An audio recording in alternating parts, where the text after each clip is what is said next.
Good evening. Welcome to part 4 of Bedtime Stories. At the conclusion of part 3, Flossie encountered an individual with the ability to shapeshift. His name is Ajuma, and he is a member of the Brothers of the Dark Veil. They were on a search and rescue mission, 500 Gibberine soldiers, each assigned to scour a portion of the thousands of acres that comprise the Atchafalaya Swamp Wilderness. And they were all loyal to General Ajuma of the House of Akabil and to their Nephilim king. From the look of things, their search and rescue mission may well turn into one of search and recovery. The night before, Ephraim, the only son of Silas of the House of Armors, had gone missing. When his sister was questioned, it was discovered that Ephraim had been infatuated with one of the maroon females who resided not far from the Nephilim compound. Relationships between Nephilim and humans were strictly forbidden by the Nephilim king. A few hours ago, Ajuma had come upon the desecrated body of the leader of the Maroons. The remains of what appeared to have been a search party were found not too far away, in the center of a small clearing about a quarter-mile south of the Nephilim compound. The bodies had been drained dry and savagely torn apart. Ajuma assumed the humans had been out looking for the maroon female when they met their gruesome fate. The killings clearly bore demonic footprints. Demons are sworn enemies of the Nephilim. If the demons had somehow gotten to the Maroons, it would not be long before they stumbled upon the Nephilim's well-hidden underground compound. The Brothers of the Dark Veil, of which Ajuma was a member, vowed not to let that happen. Ajuma sensed he was not alone. He sniffed the air around him like a jungle animal, his nostrils flaring as his keen sense of smell took over. Like a burst of cannon fire, his olfactory senses were immediately bombarded. No, he was definitely not alone. His preternatural form traveled over the marsh grasses at a superhuman speed, becoming one with the haunting and mysterious beauty of the Atchafalaya swamp. A set of steps to the left of him mirrored each of his footfalls, surreptitiously keeping pace with him in a futile effort to conceal its presence. Two things gave his uninvited guest away. First, the little hairs at the nape of Ajuma's neck were standing up like century-old poplar trees. And second, a familiar stench traveled through the bayou. The throat-clogging stench rolled on the back of each gust of wind, causing the towering moss-laden bald cypress trees to sway to a mournful tune, and the swamp animals to flee in the face of evil polluting their domain. The undeniable smell of sulfur and shit that always presaged the arrival or presence of a demon hung thick in the moist Louisiana air. Let the games begin, Ajuma thought. A tall, translucent demon with long, flowing blonde hair and blue eyes as cold as chipped ice appeared out of nowhere. The demon boldly walked toward Ajuma with a cruel smile on his perfect face. He brandished a wicked-looking, jagged-edged cutlass with a black blade. Smoke came out of his nostrils and mouth with each breath he took. The demon that was quickly closing the gap between himself and Ajuma was none other than Tyranny, one of 5 sons of a fallen angel turned demon called Zuet.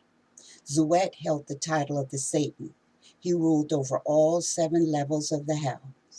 Ajuma knew that parlor tricks wouldn't work on this demon because he had an endless repertoire of his own to work with. Tyranny was purported to be a mean something and hard as hell to kill.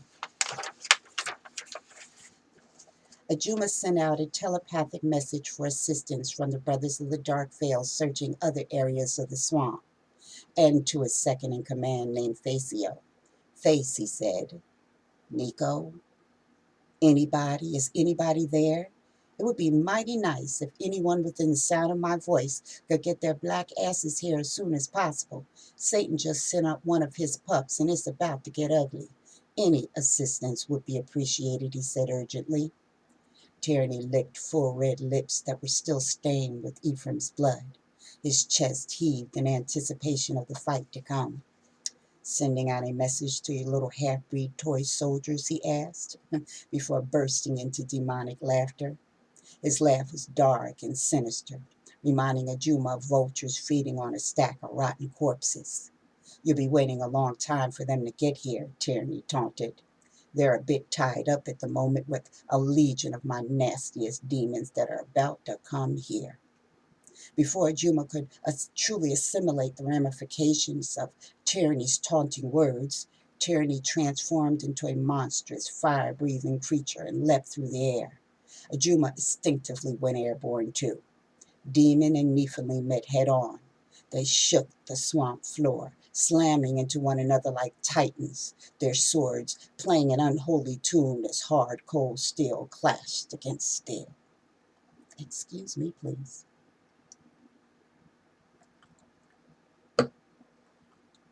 Tyranny did not slow down when Ajuma's superior swordsmanship cleaved his weapon in half. Instead, he fought on, snarling, clawing, and biting in vicious hand-to-hand combat. Tyranny's hands became vicious claws, which he swiped down the side of Ajuma's body, ripping the flesh wide open from just under his armpit all the way to his hip. The pain was blinding.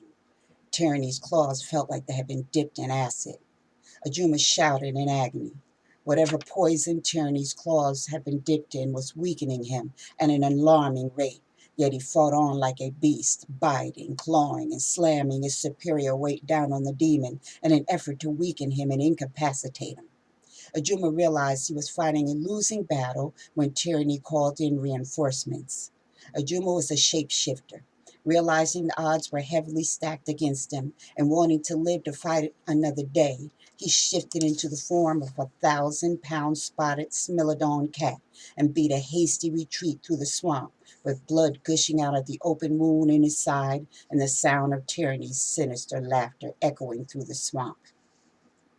Ajuma's bloody side heaved with exertion. His injuries had prevented him from ghosting, a gift all mature Nephilim were born with. He had been traveling in animal form for miles. He believed he had lost Tyranny and his horde of demons, but he would have to double back to erase his tracks to make sure. Nephilim healed at an accelerated rate. If he could just find a secluded place and ingest some life-sustaining blood, he'd be as good as new in no time. But that wasn't likely to happen, since Tyranny and his motley crew had run off all form of animal life within 10 square miles with their demonic stench. Animals tend to flee in the face of evil. Just when Ajuma thought the chances of his getting any blood were slim, he grew still. He heard something. He traveled the distance toward the sound with the stealth of the jungle animal he had become. He eventually came upon a small clearing where a lone woman stood before an altar. She had a chalice in one hand and a dead chicken in the other, which she appeared to be offering to the gods. He quietly listened as the woman beseeched her gods to protect her from the master's lustful eyes, to curse him with impotence and bring down all manner of misfortune upon him and his family. Ajuma didn't know if her gods would answer her prayers for protection, but he knew for a fact that his God, Atik-Yomen, had certainly answered his prayer. He needed blood to regain his strength, and this woman would supply it. Nothing and no one would prevent him from taking the healing blood he needed from this woman. Nothing. He charged through the clearing towards his unsuspecting victim. The last thing Ajuma expected to encounter in the wild run through the swamps was a female human, and especially one such as this. Yet here she was, a petite girl woman, garbed and homespun, with a set of beads tightly clutched in her small fist, as though they were a talisman to ward off evil. Talisman or no, at the moment she was shaking like the leaves on the trees in a windstorm. Ajuma moved closer, sniffing the air around the frightened little human. The sweet smell of her blood mingled with the fear-laced sweat coming through her pores, making his mouth water. The sound of her racing heartbeat drummed inside his head. The tempo accelerated as her trepidation increased, vibrating inside Ajuma's head with a consistent drum-like cadence. Her scarf had come loose, revealing a thick, bushy head of hair as soft as cotton and as fragrant as a spring blossom. Her eyes were twin saucers, slightly slanted at the ends and clearly expressing a near heart-stopping degree of fear. It was no wonder she was afraid. Not many humans could lay claim to witnessing an animal transform into a man in front of their eyes. Ajuma would have to wipe her memory clean of the events of this night, but right now he just wanted to look at her. Flossie was unable to move as Ajuma took her to the ground, gently placing his hands on each side of her face. Someone has hurt her, he thought. He could not help but notice the bruises on her face.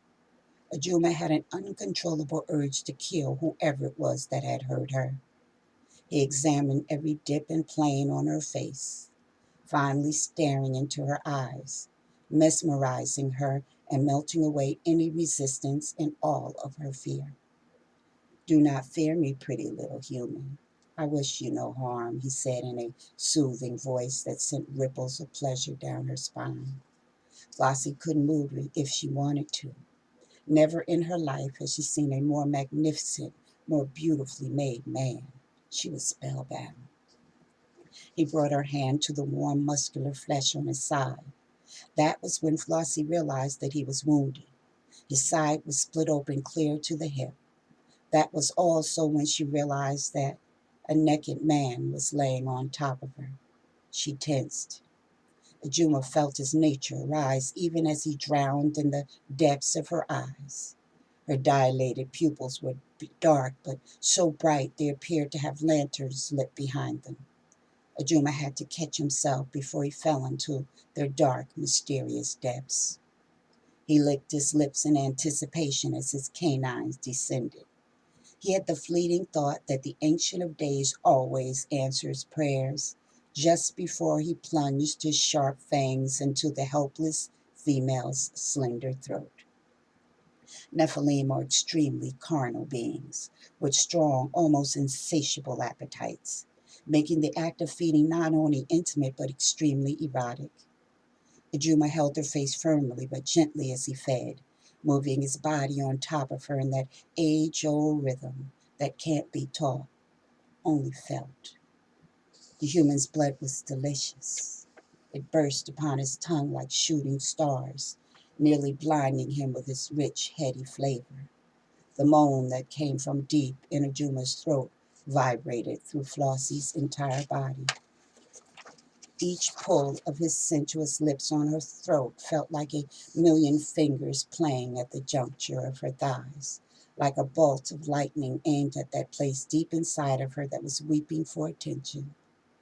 Flossie felt his hardness pressing into her leg, and she wasn't afraid, nor was she repulsed. She knew he couldn't possibly be human, and the saints preserve her because she didn't care. When he lifted her skirts and nudged her legs apart, Flossie gladly let him in.